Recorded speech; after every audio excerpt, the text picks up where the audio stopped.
Sun Tzu said, "Rapidity is the essence of war. Take advantage of the enemy's unreadiness, make your way by unexpected routes, and attack unguarded spots." Imagine the strategic advantage, then, of being able to get your troops anywhere on the planet in mere minutes by dropping them from the heavens above.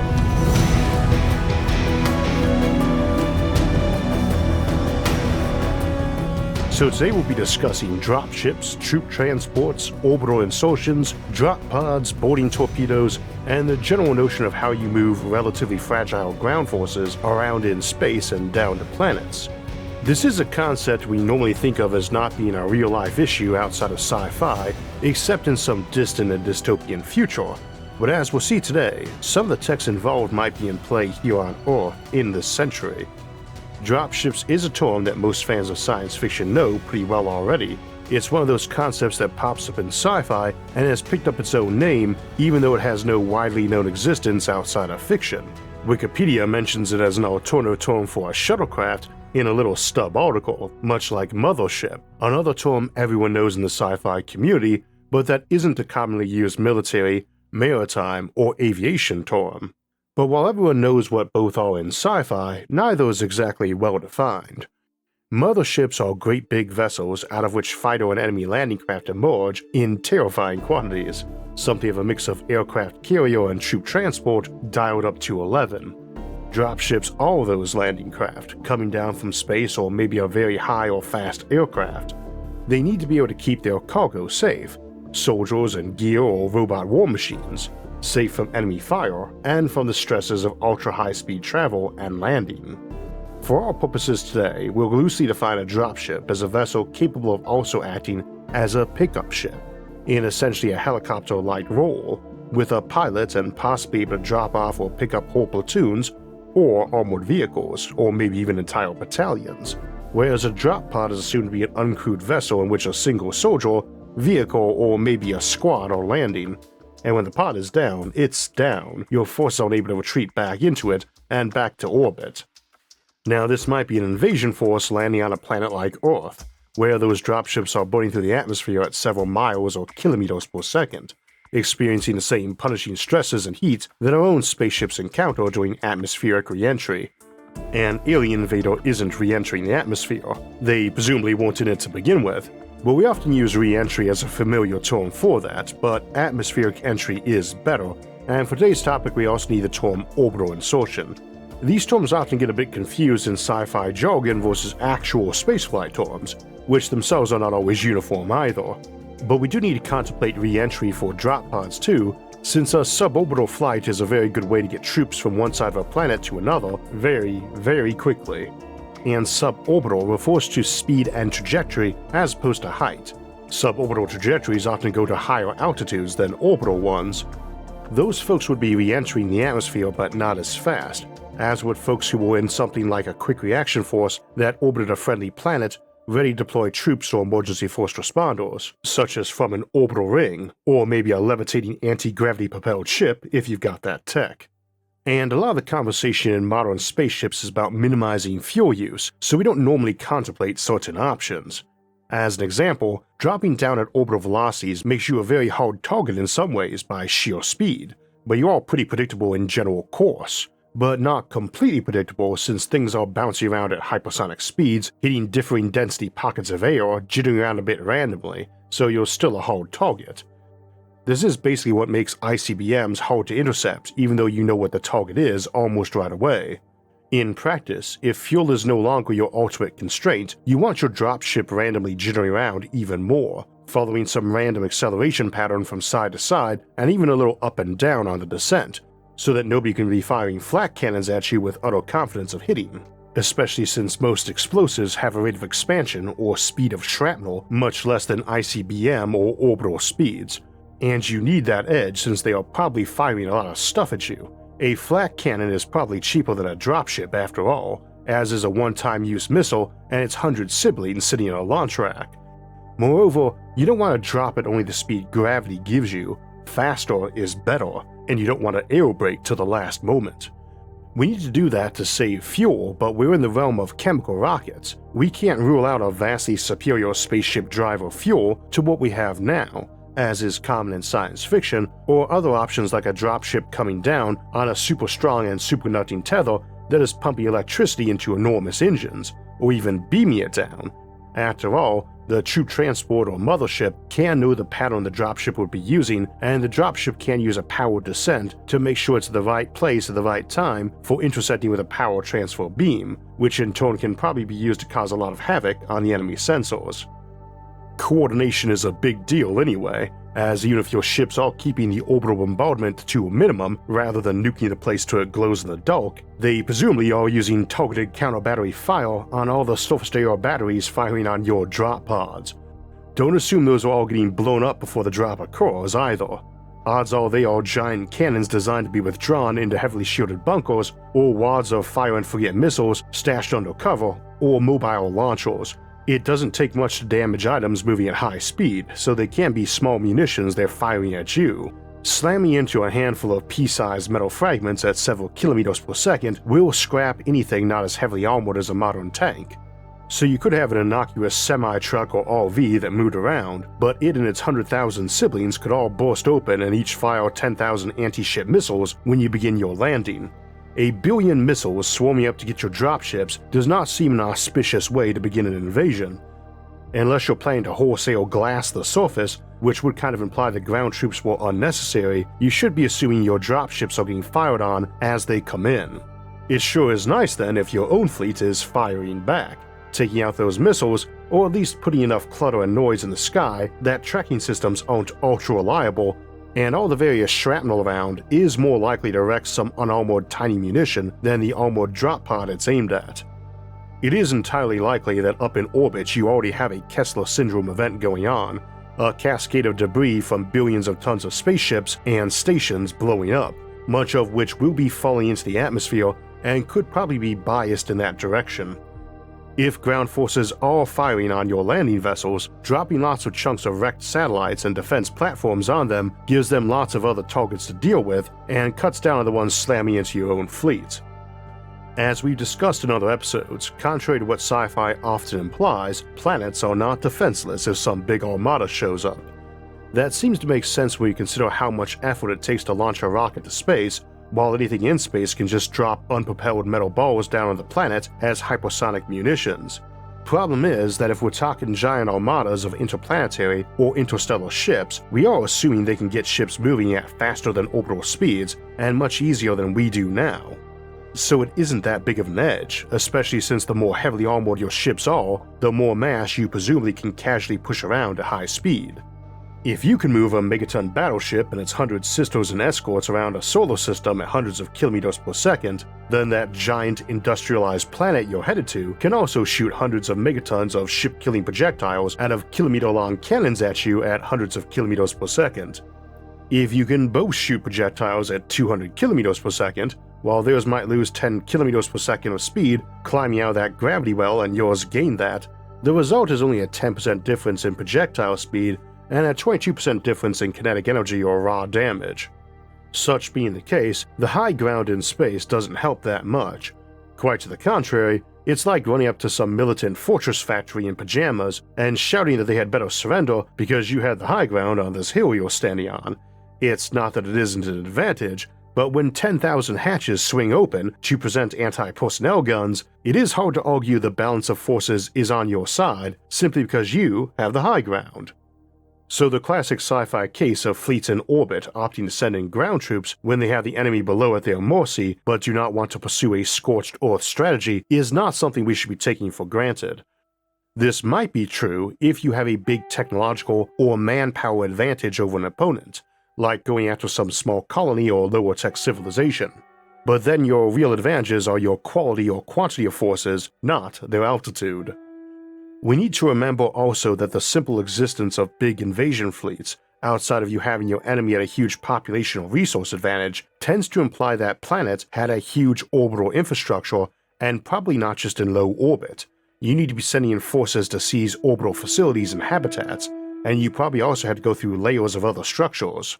Outside of sci-fi, we have no reason to expect the norm is to pop in on the outskirts of some star system and zip in at high speed unopposed beyond having to engage a few enemy system defense ships and a few orbital defense stations. More likely you've spent months plowing through minefields and ambushes while any of a million space habitats orbiting that star are either shooting at you too or demanding you acknowledge their neutrality and detour around them. You are not charging in at ultra-high speeds across the landscape unopposed till you get to the enemy's stronghold to sit down for a protracted siege. And when entering a hostile system, the high ground isn't helping much either. The sun is the bottom of our solar system. You climb out of its gravity well to get to ever more distant and colder worlds orbiting it, and that includes millions of minor planets in our current solar system, without even adding in artificial space habitats and stations, and billions of things big enough to be a concealed multi-megaton nuclear bomb. And if you're running into a solar system at a percentage of light speed, every random rock you hit basically is a nuclear bomb. So it is entirely likely your future ground forces are getting years worth of combat experience while you cut your way in trying to bribe, intimidate, or invade every minor planet and space habitat on your attack vector in toward that planet. And it itself might have millions of giant mile-wide space habitats and facilities in its own higher orbits that you'd have to plow through too. Those folks are not engaging in high-speed drops. The various minor planets and megastructures have too little gravity to worry much about orbital mechanics or to give your dropships any free speed. I suppose these are technically boarding actions, but then they're not really ships, and you're not dropping a wooden board or plank across your decks to run over and get them. Space is not an ocean, and we want to be careful treating it like it is. Which is irritating because all the old Age of Sail ship of the line or World War I and II battleship and aircraft carrier tactics are easily converted into the ocean of space for some compelling space combat in sci-fi. The same is true of infantry tactics, or rather untrue. Your dropship needs to either be able to absorb lots of damage, or evade it, or move so fast it barely has time to be shot at, preferably all of the above, or your troops aren't getting to the target, except maybe as vaporized ash. However, it often seems like all the dropships or drop pods or boarding missiles we see in sci-fi are a lot more expensive and weaponized than the troopers on board the ship. And in the context of space, where mass is your limiting factor, it makes us wonder about not just why we're even bothering to send ground forces in those vessels, as opposed to large bombs, but also if all that armor and technology on that vessel is more valuable than its cargo. And yes, those are human lives or alien lives, but you're seriously endangering them by having them on board and dumping them into a ground battle, and we need to justify why that ship isn't just an AI carrying war robots instead of a living pilot and crew landing to drop off living troops. Even the classic drop pod example, where it's just a big cocoon with a few defense measures like maneuvering thrusters and chaff, still seems like it's a lot of extra mass. Two of the better-known settings for using dropships and drop pods, Battletech and Warhammer 40,000 respectively, have decent handways for their settings. Those are tabletop games where you're trying to get your giant battle mech or superhuman warriors into short-range combat. And much like space's and ocean fleet combat analogies, it doesn't hold water very well and exists for the rule of cool.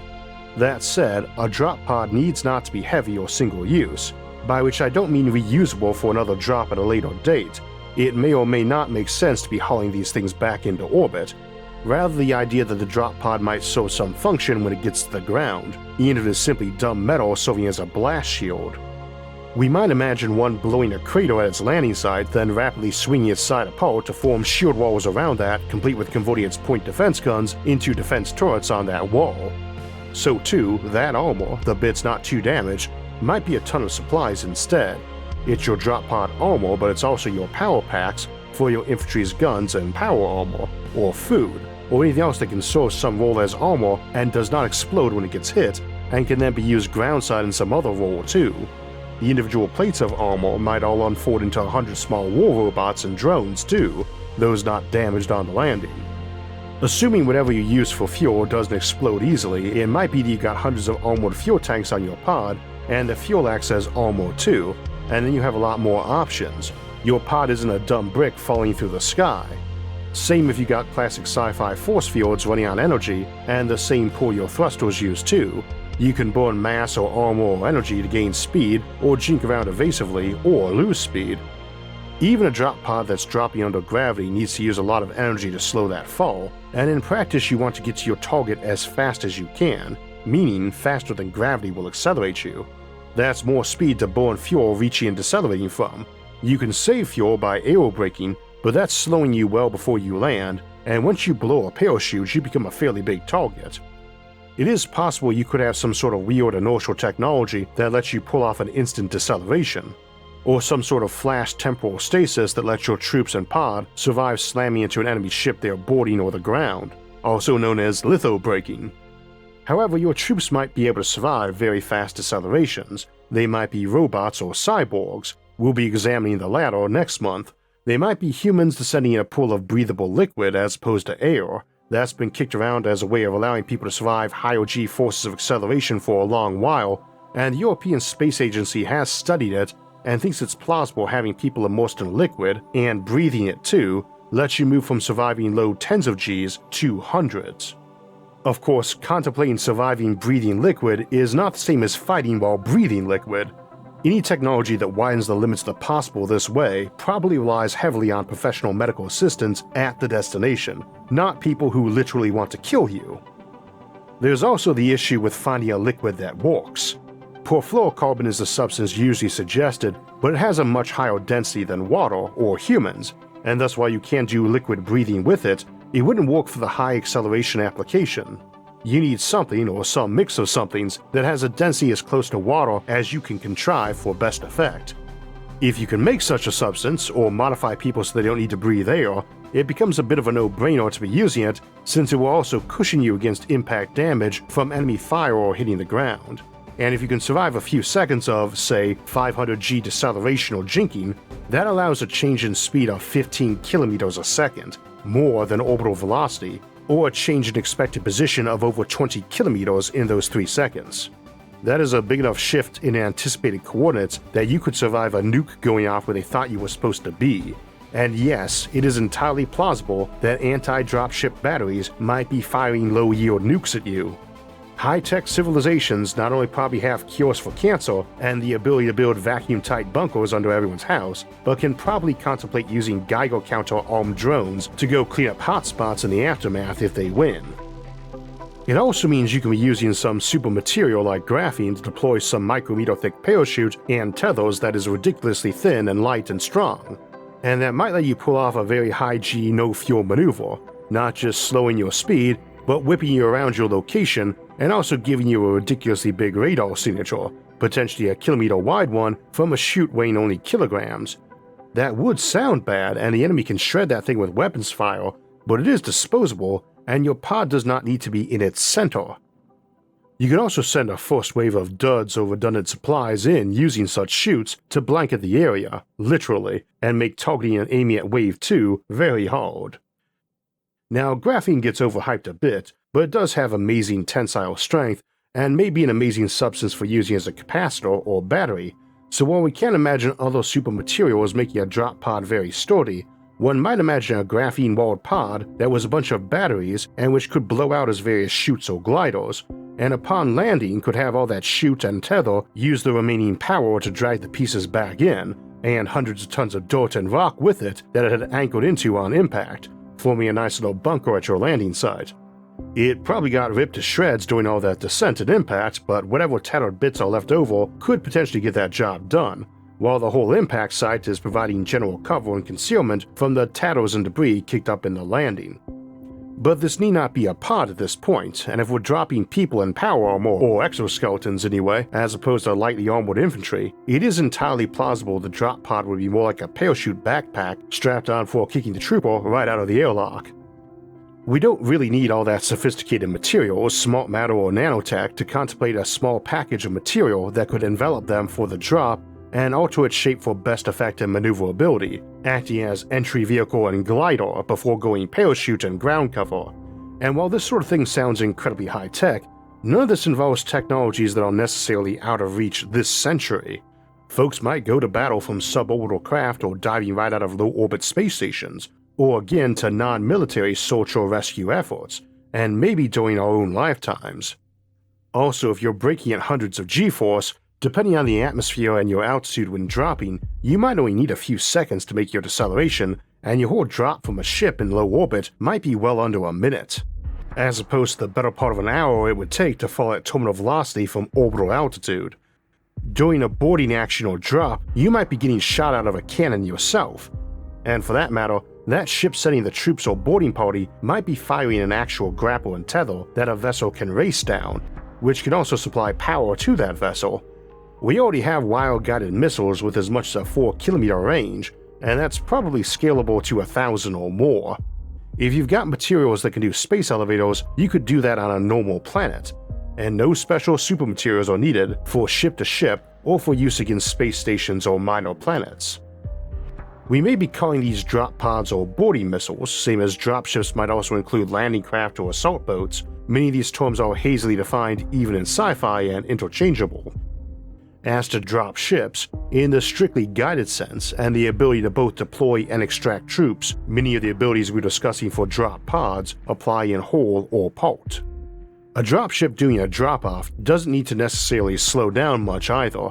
It could be jettisoning troops in big, rapidly inflatable bubbles that aerobrake them and cushion them on impact, like an airbag. However, this can also apply to extraction. A dropship might not need to come to a halt to grab troops needing to retreat or reposition. Tethers with a bit of springiness could maglock onto a passing trooper and yank them up, then winch them in. We've discussed some tricks for decelerating spacecraft at destinations by this sort of harpoon and winch technique without ripping the target apart or whiplashing them, and this would be a harder but technically possible adaptation of that. Extraction can also be more metaphorical too, like extracting a saved copy of the trooper's mind, a non-ideal but better than nothing option if you're about to bite the bullet. So too, most of these techniques work well with minor modification for evacuating a spaceship or space station, as lifeboats or escape pods. Now, we've spent a lot of time talking about how to make these smaller, even one-man backpacks, but how about bigger? It's often pointed out that spaceships wouldn't be designed for atmospheres, but your dropship might be, and assuming you've got the engines for it or some cool anti-grav tech, bigger might be better. You might be able to land giant walking battle mechs or entire armored battalions in one ship. Would that make sense though? All your eggs in one very large and easily targetable basket? Maybe. As always, it depends so much on the available tech. Generally speaking, it's very plausible that reactors get more powerful and efficient in power-to-weight ratio the bigger you go, so it might allow stronger engines or more powerful shields if you've got that tech. Your options for defense might be limited to sucking it up and tanking enemy fire. After all, if they are using options like lasers or smart bullets or AI-guided missiles, it may not be realistic to assume being smaller and more maneuverable offered much tactical advantage. Alternatively, being big and thickly armored and able to boast tons of point defense systems might be more effective. Meanwhile, we might see dropships bringing in commando squads or platoons. We might just as easily have dropships the size of stadiums that came down like a brick while exchanging floods of fire with ground forces and just landing like a mobile castle and unleashing a deluge of war machines and troops. It all depends on the technology and scale. For instance, your ground invasion force might be a bunch of hypervelocity darts that slams into bunkers and unleash a swarm of nanobots, or flip on your teleporter homing beacon or short-range hyperspace jump link, and out pops an assault force of heavily armored space marines, kill bots, or death commandos.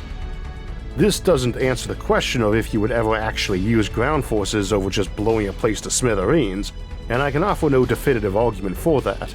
However, I would argue that we've had cheap explosives longer than we've had nukes, and there are few if any veterans alive these days who would have gone to war in a time before atomic bombs were available. Nonetheless, a ton of those veterans went to war in helicopters or ground vehicles and did their job mostly as infantry, myself included, and I think that many of those myriad and variable reasons for that would still apply in the future. Not that the future is in any way homogeneous. We are likely to see lots of changes in tactics based on available technology and resources, not to mention ethics and worldviews, or galaxy views. In the end, it's hard to say how often we would use infantry in ground conflicts and a rapid assault role, but if we do, the same rule applies as always: get in fast and expect to get hit, and if so, big armored dropships or smaller drop pods certainly will be critical to deciding those conflicts. And they look cool too.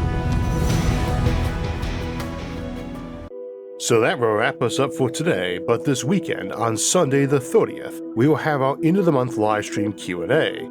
After that, we'll head into August to look at building a space elevator not on Earth, but on the Moon. Then we'll head trillions of years into the future to the end of time and the final twilight on the last planet.